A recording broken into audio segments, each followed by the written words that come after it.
প্রিয় এসএসসি পরীক্ষার্থী ভাই বোনেরা, তোমরা এখন থেকে জাস্ট 10টা কথা মেনে চলো, আমি তোমাকে 100% চ্যালেঞ্জ দিয়ে বলবো তুমি এসএসসিতে প্লাস পাবেই পাবে। তো ভাইয়েরা, প্রথম কথা হলো এখন থেকে তোমার মোবাইল ব্যবহারে সীমা আনতে হবে। সারাদিন ফেসবুক টিকটক স্ক্রলিং করা এখন থেকে বন্ধ করো। শুধু দরকারি কাজে বা পড়ালেখা করতে মোবাইল ধরো।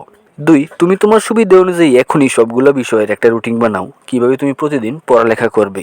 3, তোমাকে কমপক্ষে প্রতিদিন 5 থেকে 6 ঘন্টা পড়তে হবে, আর উপরে যত বেশি পড়তে পারো। 4, প্রতিদিন পড়া শুরুর পূর্বে জাস্ট একটা বা দুইটা বাংলা মোটিভেশন ভিডিও দেখে নাও, তাহলে তুমি মোটিভেশন পেয়ে বেশি করে পড়তে পারবে।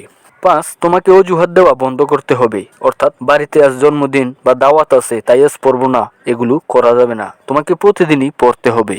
6, মনে রাখবে পরীক্ষার হল হলো তোমার যুদ্ধ, আর সেই যুদ্ধের তোমার অস্ত্র হলো কলম, তাই প্রতিদিন অন্তত তুমি 1 বা 2 পৃষ্ঠা হাতের লেখা প্র্যাকটিস করবে। 7, লেখাপড়ার পাশাপাশি তুমি তোমার স্বাস্থ্যের প্রতিও নজর দিবে, প্রতিদিন 7 থেকে 8 ঘন্টা ঘুমাবে, বিকালে খেলাধুলা বা ব্যায়াম করবে। তো ভাইয়ারা, তোমরা এই 7টা টিপস এখন থেকে যদি ফলো করো, ইনশাল্লাহ পরীক্ষায় তুমি খুব ভালো একটা রেজাল্ট করবে।